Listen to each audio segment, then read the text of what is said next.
The link between you and your salvation, is it lost or is it found? Do you live your life with faith or do you live it without faith? This is the question brought forth by him, the third Joker's card of the mighty second deck. His name is a reflection of the answer itself.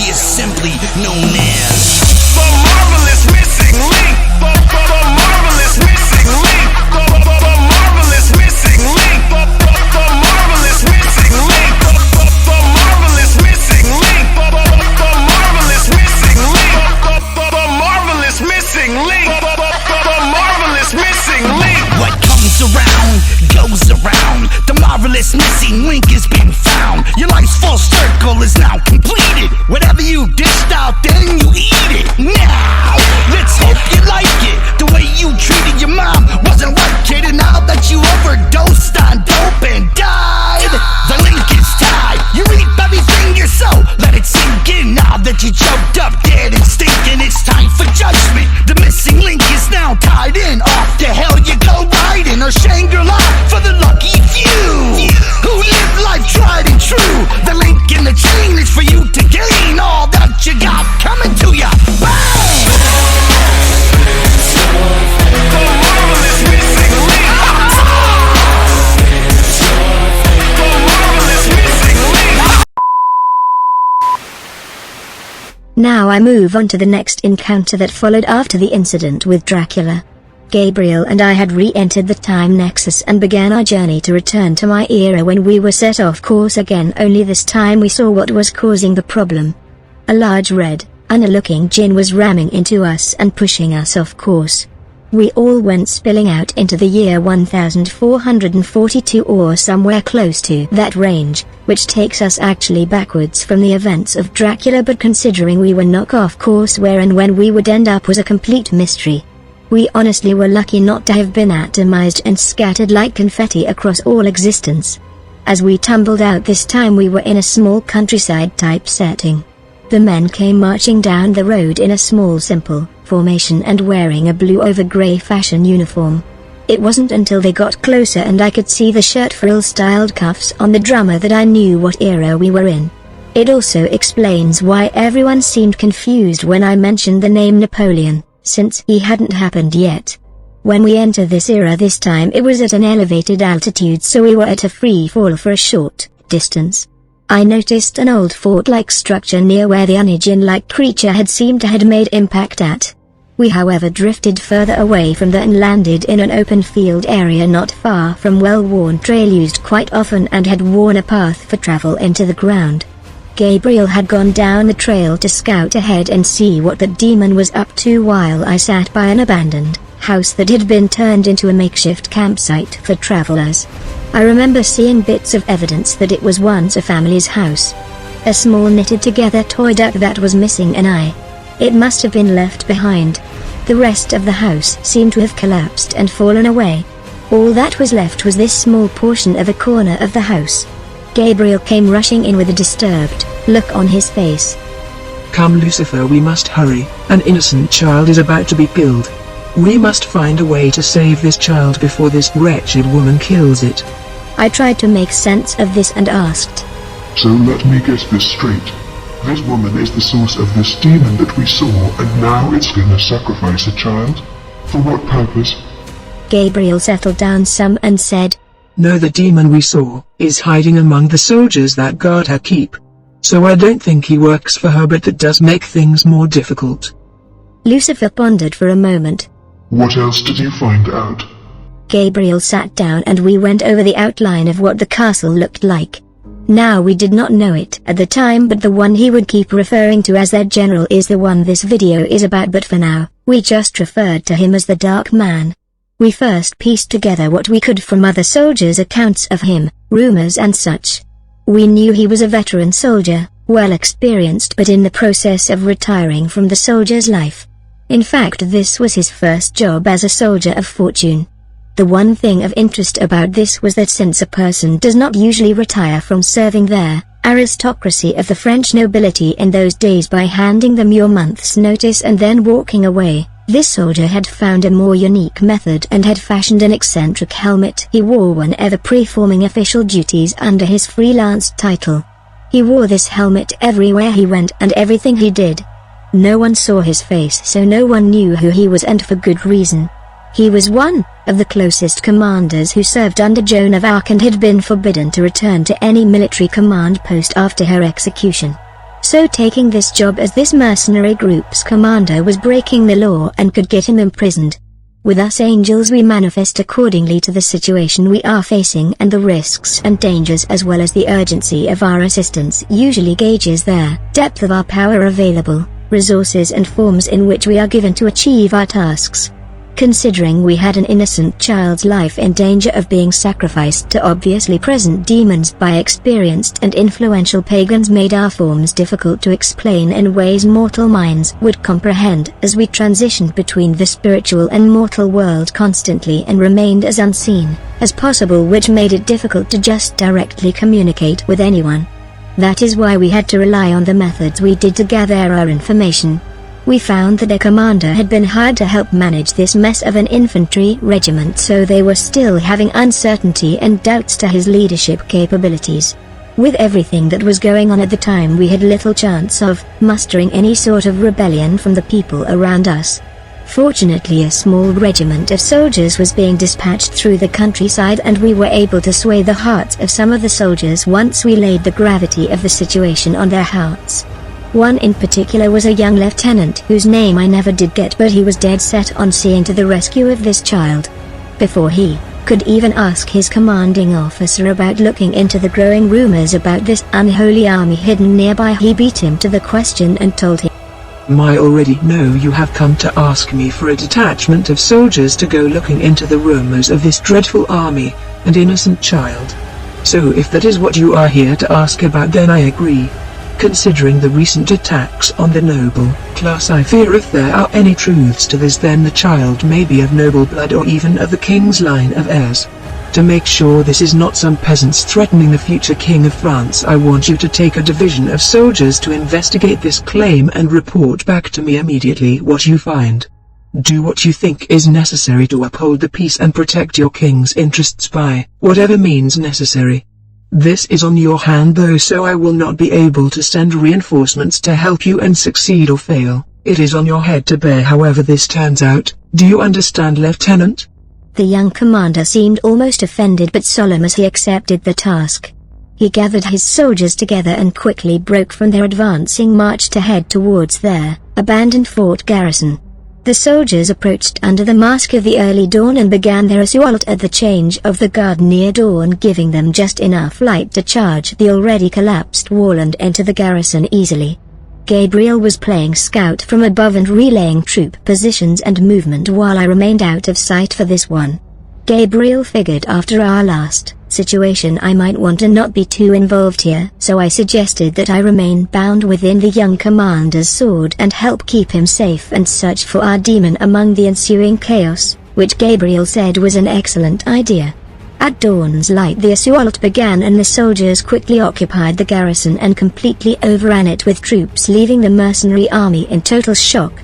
I stuck with the captain, and just before the attack began I revealed myself to him in the reflection of his sword. It took him by surprise, but he held up firm. I explained to him that there was a soldier among them who was hiding a demon within him that he should keep an eye out for and not to confront him in battle if he sees him, but to wait until we are ready to fight him first.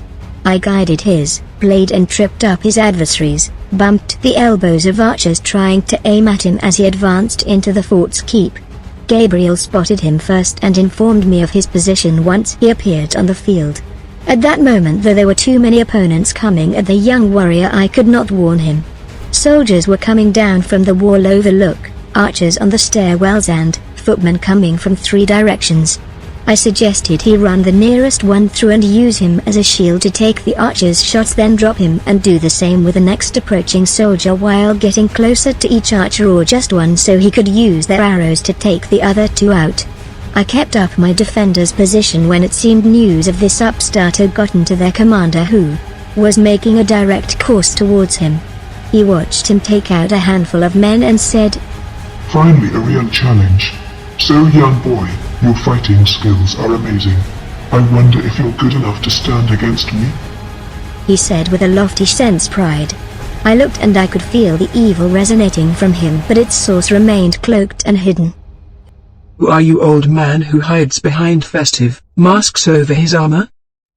The boy held the tip of his blade towards him as though to challenge him. Unfortunately for you, boy, even if I am beaten, I cannot allow that question to be answered. There are fates worse than death that I would suffer should my face be known. So shall we begin? The young warrior didn't wait like we had planned and rushed into battle, believing him to be old and unable to last in a heavy assault fight. He rained heavy blow after blow upon the commander, thinking he would weaken, but the commander was reserving his strength and just blocking his strikes, letting him wear himself down.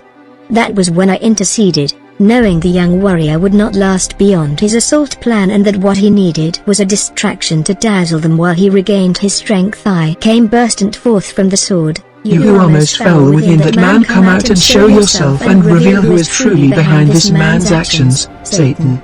A dark fog came pouring forth from their commander. I will peel the face from your chosen warrior angel. Tell me, boy, do you fear death? You should try and bring you to it. I called forth a fiery blade myself and pointed it towards the demon as I said, You have not fought the likes of me before, demon. Feel the power and fury of the angel through whom God had created the very universe itself with. You fight against the very forces of the cosmos itself, for I am the son of the morning star. Now feel my fury. With that I slipped back into the sword, and as they exchanged their first blows, sparks of electricity and a multiple burst of colors came flying in every direction with every blow they landed. The demon was floored by the sheer force that burst forth from our strikes. I heard the demon proclaim, I am but a simple demon. I have not the power to stand against such a force. I have no chance here. And the demon yielded to Lucifer's attacks. Gabriel called down from above. Good, you've got him beaten, but I don't trust him. What should we do with him? Lucifer lit up with an idea and suggested they keep him trapped in the commander's helmet. That's when he noticed the commander had gotten the upper hand over the warrior while they were strategizing and about to beat him, when Lucifer suddenly popped up out of the lieutenant's sword, catching him completely off guard and open to the young warrior's fatal blow straight into the side of his abdomen. While this was going on, Lucifer swung around and latched the spell holding him in the sword and fastened it to the commander's helmet, trapping the demon inside. Luckily the commander was wearing chainmail, which took most of the sword's blow. He was knelt down on one knee, and as soon as the demon was trapped within the helmet and he regained control of himself, the commander took the helmet and threw it off of him. His identity shocked every soldier that saw who it was. It was Joan of Arc's closest commander and rumored lover, Baron Giles Darius. The need for anonymity suddenly became clear. The king would have his head if he knew of this, but this was an extreme and unforeseen circumstance, one that was not yet finished. Darius jolted when he realized it and said, We must hurry, there is still time. Come, we must save the child. The young warrior and Darius went running for the keep's center tower. Inside was not an old woman, nor was she hideous at all, quite beautiful considering the era. But that is the problem with beautiful women sometimes. They get so used to having the world given to them they often become shrewd, self-centered egomaniacs who think that there is always some angle or leverage that can be applied to escape responsibility for anything they do. They become blind to their own flaws, that they do not see the ugly that smears their physical beauty. That's why I've always thought I could be the one, if there ever were, that could resist the goddess of beauty, Aphrodite. For I have never been one to be lured or enchanted by physical beauty. It is that which lay beyond any physical aspect that attracts me. A woman with a sharp mind, a keen sense of humor or thirst for wisdom are what piques my interest, not the physical lures of makeup and hairspray or herbal aromas. Now, both hero and villain have teamed up, heading straight for the center tower, Overwatch section of this old French garrison. As they make their way towards the tower, the woman within sits preparing for her task. A child of prophecy lay within the small bassinet that was taken when the child was. The child lay screaming his lungs off. She was not told any details about the boy, only that he would play a key role that would upset her master's plans, so the child must die and be sent into the most dreaded place in all the spiritual realm, the Chasm of Oblivion. A place they say that none have ever returned from. The old gods sat waiting for the ritual to be complete. All that was needed was a drop of the child's blood upon the altar to finish the spell. Just as she rose her blade to slay the child, the chamber doors came flying open along with the sword of Darius, flying hilt over tip, catching the woman square inches the stomach. A spatter of her blood splashed upon the altar as she fell from her tower window. A swirl of ominous purple clouds spiraled around her as she fell and disappeared before her body could hit the ground. No one ever saw her again, nor did they find her body. I'm not sure what happened after that. The soldiers took the child in and some began to revere the child as a sign of strength and good omens to come. It wasn't until later, when I began searching for clues to this legend, did I find out the fate of the commander Giles Darius. It seems in our haste to finish our journey we forgot about the demon trapped within Darius' helmet, and soon after all this the man was driven mad. Most likely under the control of the demon, Giles Darius became one of the most notorious child serial killers. He squandered his family's money on the production of some playwright he wrote, designed a theater to perform his play, and paid people to come and see it. But once again, this is what history says happened, but to anyone with common sense would say the whole case of his makes no sense. How does it cost the sales of multiple royal properties, castles, mansions? I think they list at least 8 to pay for the construction of just one theater. I don't care how elaborate, it would make no sense.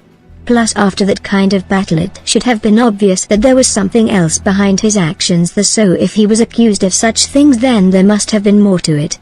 Going further through history, I have found a trail of this demon that they had labeled being called the Baron.